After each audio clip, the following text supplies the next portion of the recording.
Welcome, welcome, welcome. Back in those days, you made DVDs, right? People bought them and watched them. And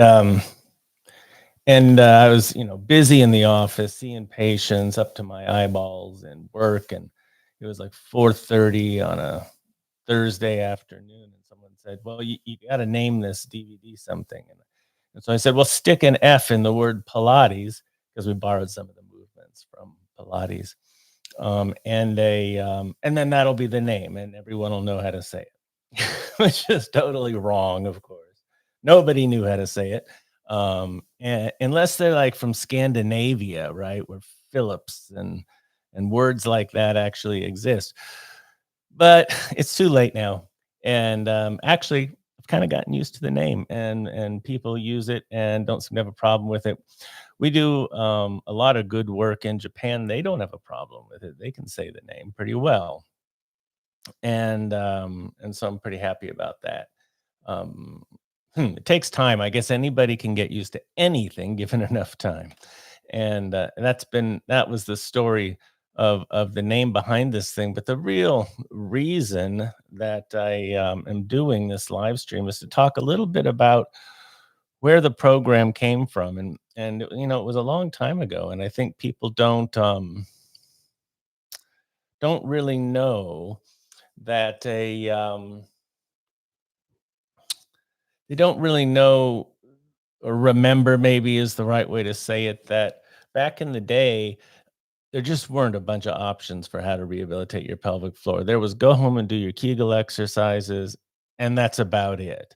There was no real understanding or appreciation of the importance of movement in terms of training the pelvic floor, functional movement to get the pelvic floor to work. There was no appreciation, I think, that the pelvic floor was part of the core, that the pelvic floor muscles were muscles of movement, right? That it was just not appreciated because it was not interesting to the women's health professionals that do surgery for pelvic floor disorders, right? Because if you did appreciate those truths and wound up with discovered a program that more often than not made surgery and medication unnecessary, you put yourself out of business. And yet it would be the right thing to do, right? It would be. Let's see. I hope people can hear me okay. Someone put something in the chat maybe and let me know if the audio is okay on this. This is our first live stream, and we are just trying to figure out the mechanics of it. And Drake's here. He is a good friend, stand-up comedian, hilarious guy. And back a long time ago, Drake Nelson was helping me at an office I had in Reno, and we actually were doing like this really primitive form of live streaming in those days, and it was a brutal, difficult from a logistics standpoint experience, but it was cool because I got to work with Drake, and he's fun to hang out with. Anyway. Drake, let me know if the audio is okay on your end. And so anyway, no one was really appreciative of the facts now that we just take for granted. You know what I mean? Like when Darwin went to the Galapagos. Maybe some of you have read a book called the Voyage of the Beagle. The Beagle was the name of his ship, right? And he goes to the Galapagos Islands, and he's looking around, and he figures out about evolution. And and in Darwin's time, people literally thought giraffes had long necks because they got stretched in the course of reaching for food. And it was Darwin that said, no, it's just the giraffes with longer necks were more likely to survive. There was a selection bias that caused functional adaptations to be selected for, and then the creatures change genetically, and then ultimately their physical form. And so he figures this out. It was in a kind of an epiphany, and he goes back home and tells everyone about it, and everyone says, yeah, of course it's that way. Except for the church, they weren't thrilled about it, but everyone else said, yeah, of course it's that way. And so, like, when you tell people the truth, even if they didn't know it before, but you speak it for the first time, they can tell it's correct. And it's correct not just in an oh my gosh way, but in an obvious way. Like, yeah, of course that's true. And it's kind of on a smaller scale like that, appreciating the role of functional movement in the rehabilitation of pelvic floor dysfunction. That's another word we throw around a lot. Dysfunction. Not a big fan of it, but because it's like purposefully non-specific and could mean anything. When we talk about pelvic floor dysfunction, for the most part, we're talking about the weak, slow, atrophic pelvic floor. Of course, there's a significant group of people, men and women, that have a hypertonic pelvic floor that is also pelvic floor dysfunction. But in terms of the Pilates method as a means to rehabilitate common pelvic floor disorders, it's really mostly applied to the weak, slow, atrophic, neglected pelvic floor.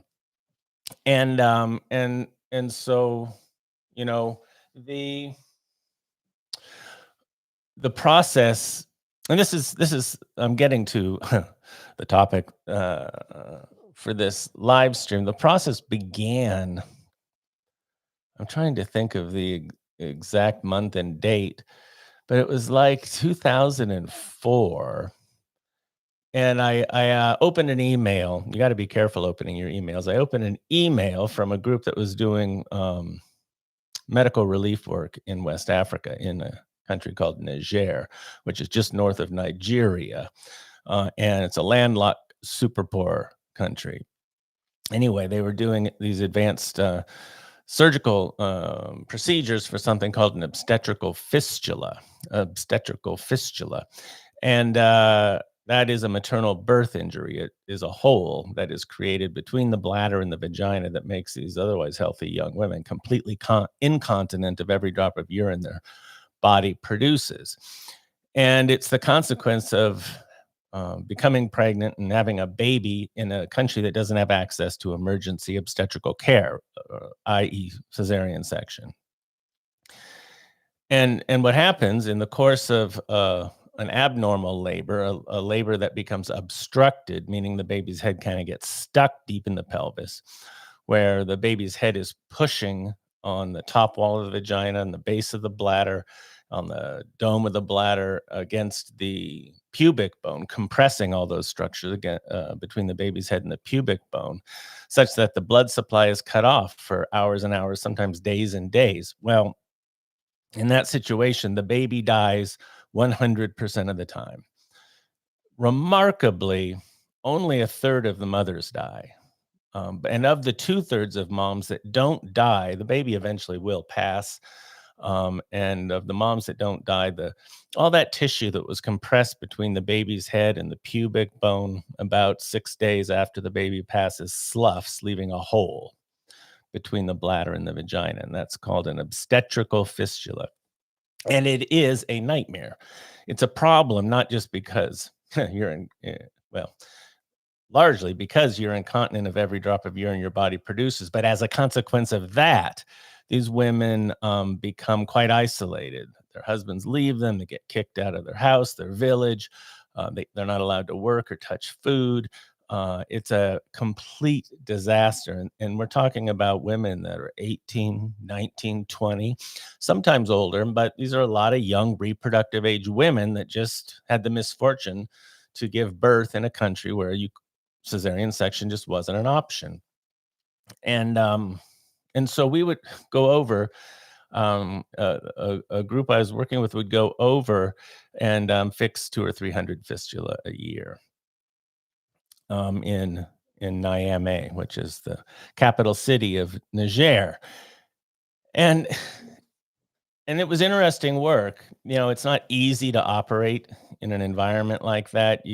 So much of what we take for granted in the more developed world, in the United States, really is put in focus by operating in a place where there just is no equipment, and so you soon realize you have to bring everything with you, all the suture material, all the gloves. You have to bring um, all the surgical instruments, and it's a lot.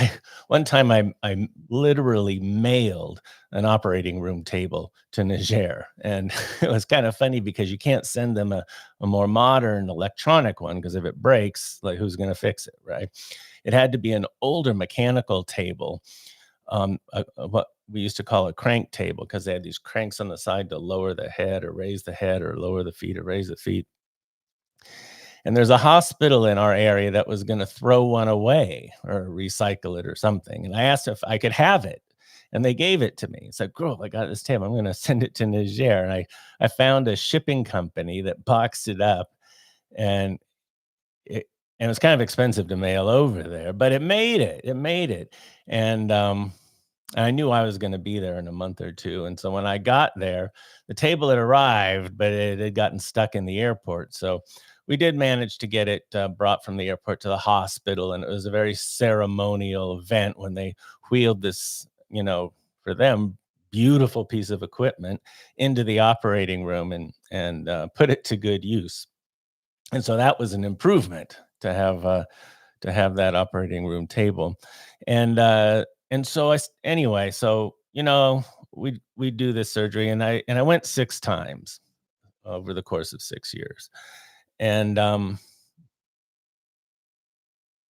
after a while, it became apparent that despite the fact that we had relatively high success rates in terms of creating normal anatomy, closing the fistula, despite that fact, um,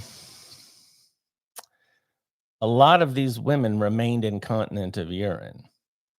So you might say, well, that's ridiculous. You restored structure. Naturally, you would restore function. To recognize that despite surgical success, in quotation marks, despite restoration of structure, the reason we did the surgery was to make these women continent, and a significant number, up to 50%, still were incontinent despite a successful repair. Well, if you encounter an event like that in your work that suggests you don't know what you're doing, that you're doing it wrong, or you don't really appreciate the mechanism of continence that you're trying to restore, it is disheartening. And it caused me to take a real close look at the way I was practicing as a urogynecologist. Um, and it helped me, it took a while, but it helped me understand that bladder control is a neuromuscular phenomenon. And another word for that, it turns out, is a fitness issue. And it turns out that's true even if you haven't had an obstructed labor. The deficit that exists in the neuromuscular functioning of the urethra and the pelvic floor accounts for the mechanism of the majority of incontinence, among women at least, but probably men too, in the developed world. And so you can't fix those neuromuscular issues with surgery. You can compensate for them, and modern surgical techniques actually compensate quite well. But if you're going to address those issues, you need some kind of physical therapy or fitness solution. And we just didn't have it. We had go home and do your Kegel exercises. So, well, there's got to be a better way, something that's more practicable, something that people will do. Um, and and so I started doing all this research, and I wanted. I had an idea in my head that people would be more likely to practice a program that involved movement, like you might do at the gym, than sitting in your car doing Kegel exercises. So I wanted to study the effect of movement on the pelvic floor, and and so, well, it was kind of hard to do because there was no instruments available to allow us to monitor pelvic floor activity during exercise. That had not been invented yet. So, step one in this project was to invent a technique that allowed us to monitor the activity of the pelvic floor during movement. And ultimately, that I was able to patent that. It's called video EMG synchronization, and it allowed us to monitor in real time EMG recordings from the pelvic floor, um, uh, and uh, with a recording synchronized to a video image of the person doing the movement. And it was really crude at first, but we refined it and refined it and refined it, and it became really slick, and ultimately became a clinical instrument. We were able to customize exercise programs for people based on a 30-minute Bessie session, because it turns out not everyone responds to movement in the same way. There's 10 Pilates movements, and we ask or try to identify 2 movements, but no more than 3 movements that are your regular movements that you practice 5 minutes in the morning, 5 minutes in the evening. And they're not the same for everyone. There's some that are more likely than others to be selected, and we call those the high probability movements. But people are different, and some people do movements standing better than the movements they do laying on their back, and etc. There's just variation.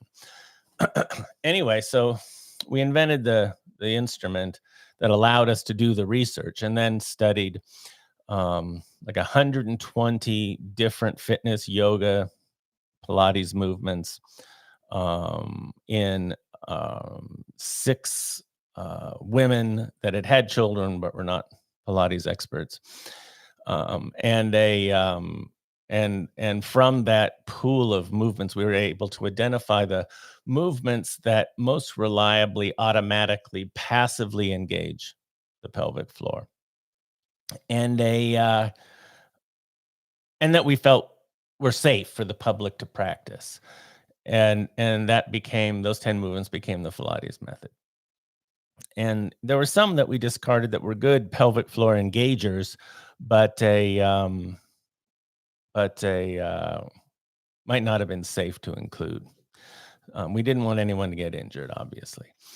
And so anyway, that was the beginning, and the program, of course, like any living thing, evolved over time, and we became better at administering the program as we began to understand it better.